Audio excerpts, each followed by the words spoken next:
Baik saudara-saudara, saya akan membacakan bacaan kita yang terambil dari Yohanes 11 ayatnya sampai yang ke-44. Namun saya akan membacakan beberapa penggalan sehingga tidak keseluruhan apa yang kita bisa dapat darinya.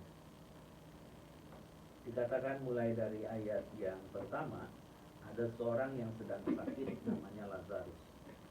Dia tinggal di Betania, kampung Maria dan adiknya Marta. Lalu berikutnya saya akan membacakan ayat yang ke-4. Ketika Yesus mendengar kabar itu, ia berkata penyakit itu tidak akan membawa kematian, tetapi akan menyatakan kemuliaan Allah.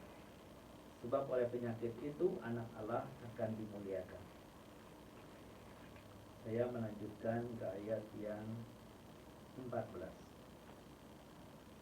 Karena itu Yesus berkata dengan terus terang, Lazarus sudah mati, tetapi syukurlah aku tidak hadir pada waktu itu. Sebab demikianlah lebih baik bagimu supaya kamu dapat belajar percaya. Marilah kita pergi sekarang kepadanya. Ayat 21. Maka kata Marta kepada Yesus, Tuhan, sekiranya engkau ada di sini, saudaraku pasti tidak mati.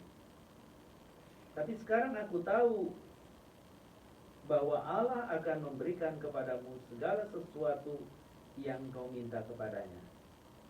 Kata Yesus kepada Marta, saudaramu akan bangkit. Kata Marta kepadanya, aku tahu bahwa ia akan bangkit pada waktu orang-orang bangkit pada akhir zaman.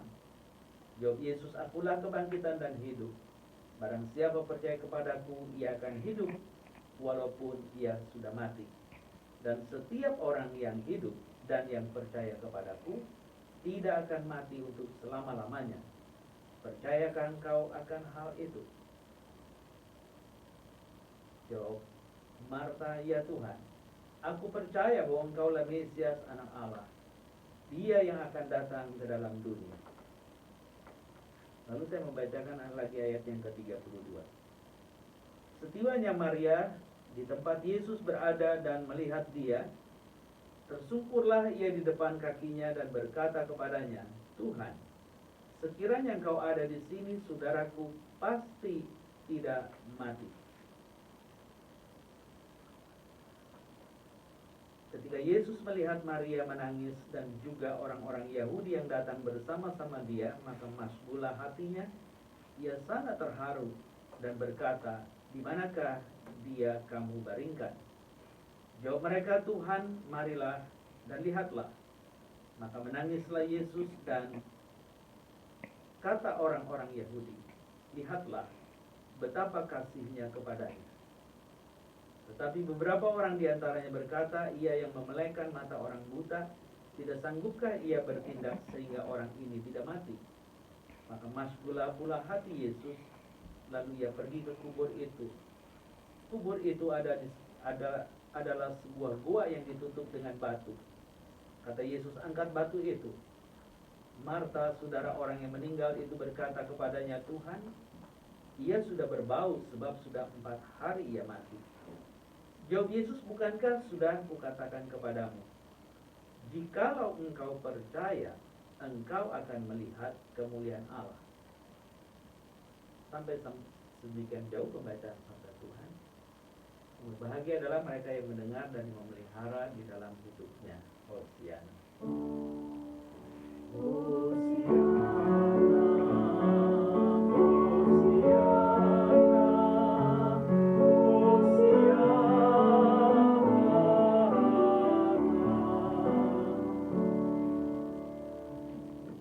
Saudara-saudara yang dikasihi Tuhan, hari ini kita memasuki Minggu Prapaskah yang kelima.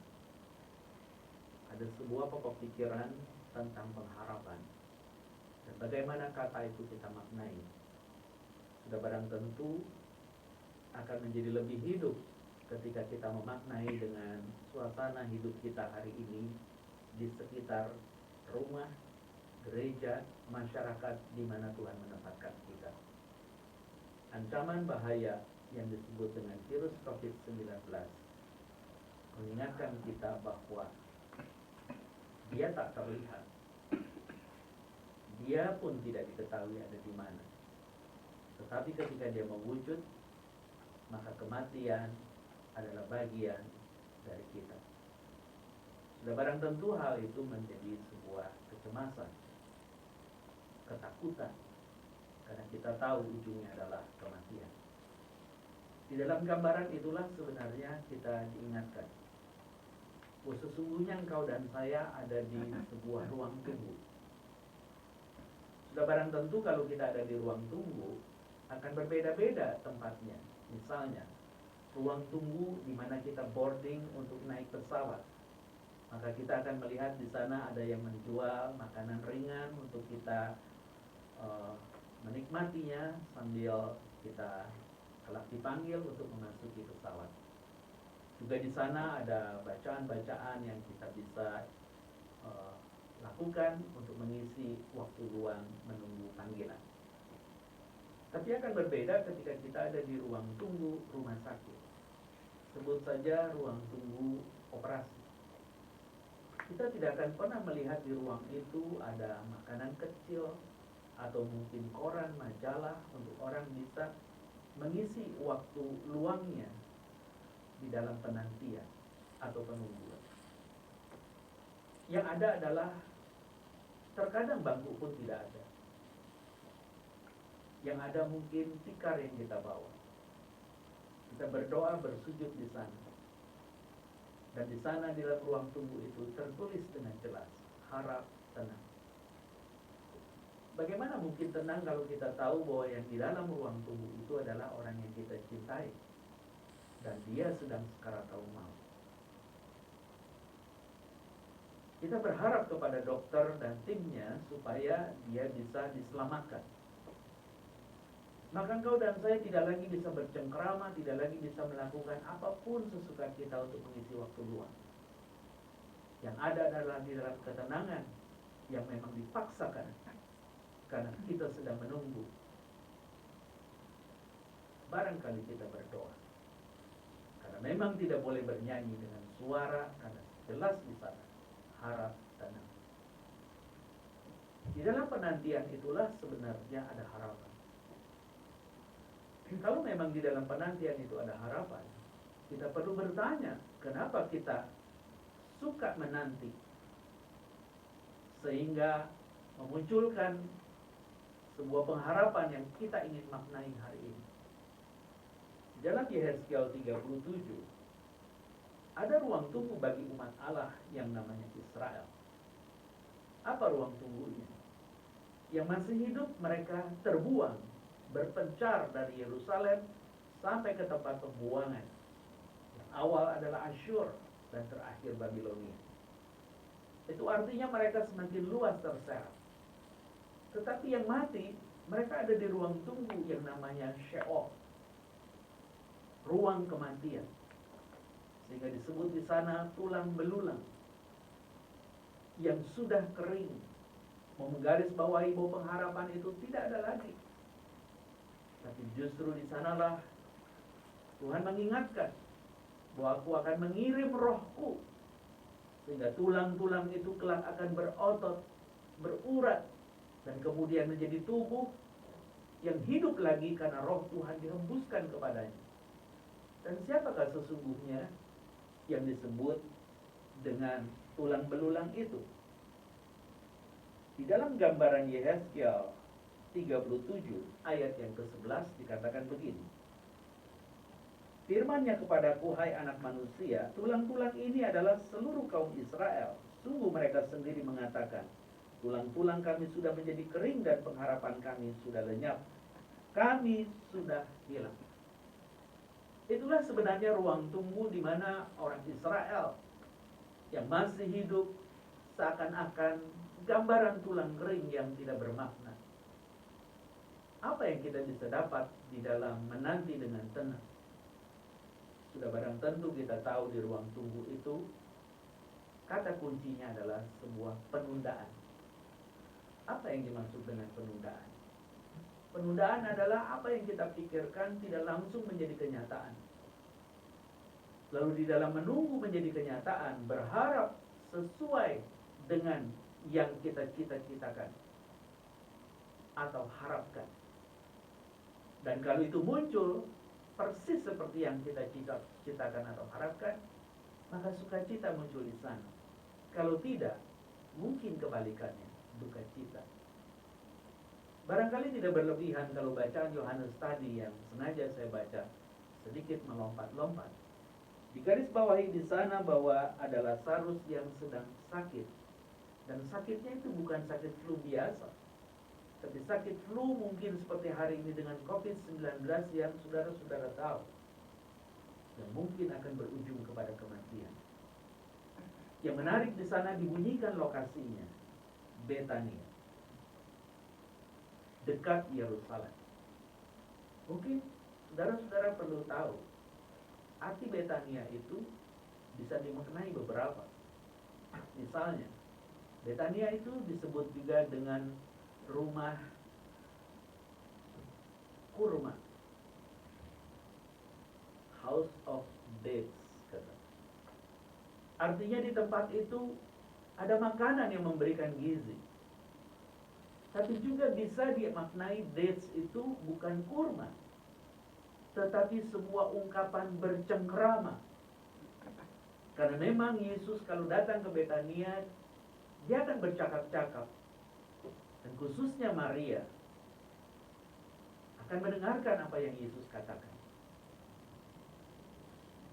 Tetapi Betania bukan hanya rumah kurma atau rumah untuk bercengkrama, bercakap-cakap, tapi juga disebut Betania itu adalah rumah penderitaan.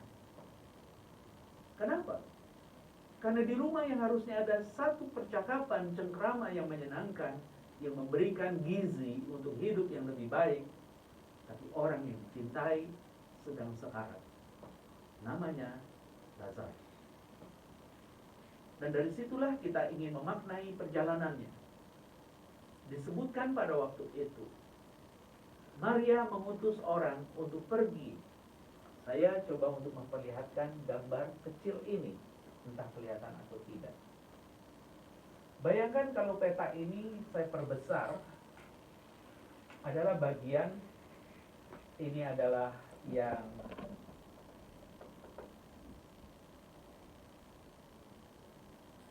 seperti bagian ini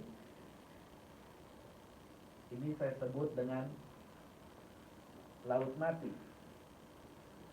Dan pasti sungai ini adalah Sungai Yordan.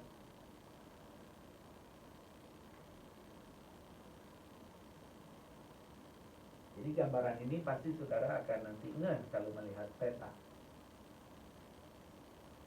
Yesus pertama kali nomor 1 ini ada di Yerusalem. Dalam catatan dia sedang memberikan, atau lebih tepatnya dia mendatangi pada hari raya dedikasi. Dia mengajar di situ, kemudian orang menolak dia dan melempari dia dengan batu.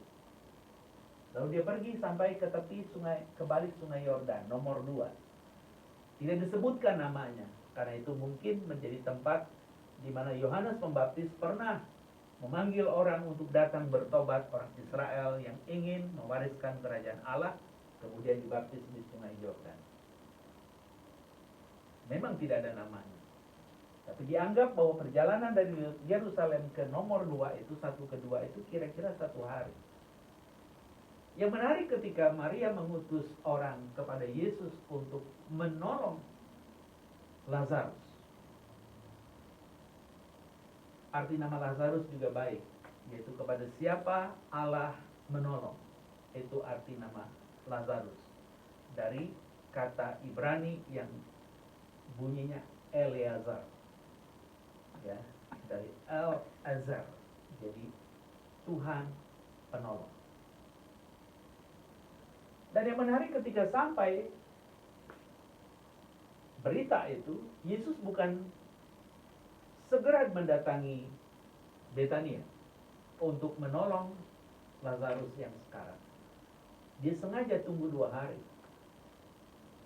Saudara pasti tahu, kalau utusan atau berita itu sampai kepada Yesus di seberang Sungai Yordan bersama murid-murid Yesus waktu itu, berarti Kalau dia tunda 2 hari, itu sudah 3 hari. Dan kalau sesudah itu dikatakan, mari kita datang untuk melihat Lazarus di Betania, maka perjalanan 1 hari lagi. Itu sebab kenapa Marta ketika disuruh menggulingkan batu kubur, dia mengatakan sudah 4 hari. Pasti berbau. Lalu Yesus mengatakan, bukankah aku sudah mengatakannya? Gulingkan, maka engkau akan melihat kemuliaan Allah.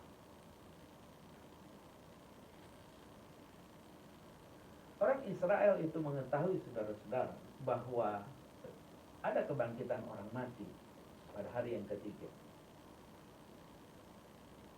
Itu cerita yang lazim didengar. Dan mereka berharap bahwa Mesias yang nanti datang akan membangkitkan orang. Tapi catatan di sini sebenarnya adalah catatan ruang tunggu, di mana engkau dan saya untuk bisa tenang hanya dimungkinkan kalau punya modal yang namanya keyakinan, iman, percaya. Dan dengan iman itulah kita bisa tenang dan menunggu. Yang tadi saya katakan, tim dokter itu sedang mengerjakan sesuatu untuk menolong saudara kita yang sekarat di ruang operasi. Jadi bukan kita yang melakukannya, ada di sana. Demikianlah sebenarnya di dalam kasus Lazarus. Bukan soal orang-orang Betania, tetapi apa yang dikatakan Marta, kalau dia datang, dia akan memberikan semua yang dimintanya. Seperti yang tadi saya bacakan dari mulai ayat yang ke-21 dan seterusnya. Ada satu andaian di sana, supaya orang yang hidup dan yang percaya kepadaku tidak akan mati. Kenapa? Karena Yesus adalah kebangkitan dan hidup. Saya mengatakan andaian karena keyakinan untuk menjadi tenang itu harus diuji. Dan kalau andaian itu menjadi sebuah kenyataan, maka dia akan melihatnya. Dengan kata lain, kita melihat bahwa perjanjian Tuhan akan ada kebangkitan di hari yang ketiga tidak berdampak kepada Lazarus karena dia sudah 4 hari mati. Tapi justru ada ayat yang dikatakan di ayat sebelumnya, yaitu 15. Dikatakan, syukurlah aku tidak hadir pada waktu itu.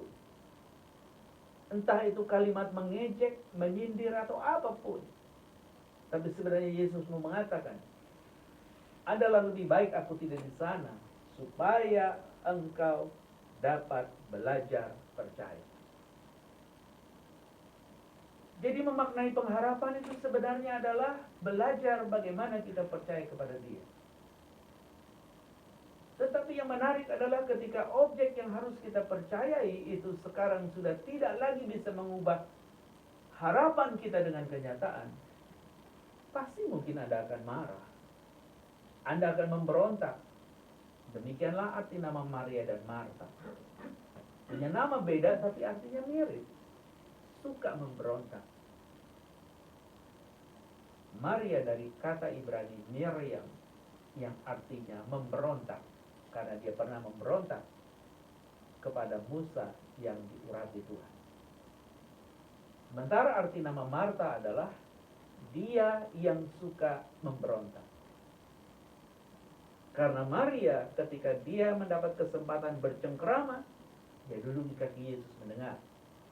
Tapi Marta memberontak pergi untuk melakukan kegiatannya yang menjadi kesantunan timur saat itu, menyiapkan makanan. Oh, jadi menyiapkan makanan itu sebuah pemberontakan? Bukan. Tapi sebenarnya waktu itu adalah waktu untuk bercengkrama mendengarkan kisah kehidupan. Bukan untuk menopang kehidupan. Ada waktunya. Maka makna daripada Marta juga memberontak. Dan ketika mereka juga pada akhirnya boleh dipulihkan, bukan lagi pemberontak, tapi yang takluk kepada janji, maka pada giliran akhirnya mereka melihat kebangkitan itu. Masgulah hati Yesus mendengar itu semua. Jadi ada sebuah kenyataan pedih kedukaan di rumah Betania. Tetapi juga ada sesuatu yang membuat Yesus masyhur. Karena ada orang yang seakan-akan mengejek. Dia bisa mencelikan mata orang buta. Pasti saudara-saudara ingat kasus orang yang lahir buta. Dikatakan bahwa itu bukan soal dosa, tapi supaya pekerjaan Allah diberitakan lewat kasus kebutaannya. Yaitu Allah mencelikan dia, dan akhirnya dia menjadi utusan Tuhan, dan dia mempercayai Tuhan, dan dia menyembah Tuhan. Itu catatan. Sama dengan cerita Yesus terang dunia. Sehingga ada 12 jam untuk bekerja, dan ada 12 jam gelap di mana orang tidak bisa bekerja. Selama masih siang, bekerjalah katanya. Lalu bagaimana saudara dan saya bisa bekerja kalau tidak ada pengharapan? Maka dengan pengharapan itulah kita boleh mengisi hari siang untuk memuliakan Kristus. Pada waktu Mazgul Yesus mendengar masyarakat seakan-akan tidak mempercayai Yesus, maka saat itulah dikatakan, dia mengangkat tangannya dan berkata, Bapa, aku mengucap syukur kepadamu karena engkau telah mendengarkan aku. Aku tahu bahwa engkau selalu mendengarkan aku, tapi oleh karena orang banyak yang berdiri di sini mengelilingi aku mengatakannya supaya mereka percaya bahwa engkaulah yang telah mengutus aku. Dan sesudah berkata demikian, berserulah ia dengan suara keras, Lazarus, marilah keluar. Orang yang telah mati itu datang keluar. Kaki dan tangannya masih terikat dengan kain kapan, dan mukanya tertutup dengan kain peluh. Kata Yesus kepada mereka, bukalah kain-kain itu, dan biarkan ia pergi.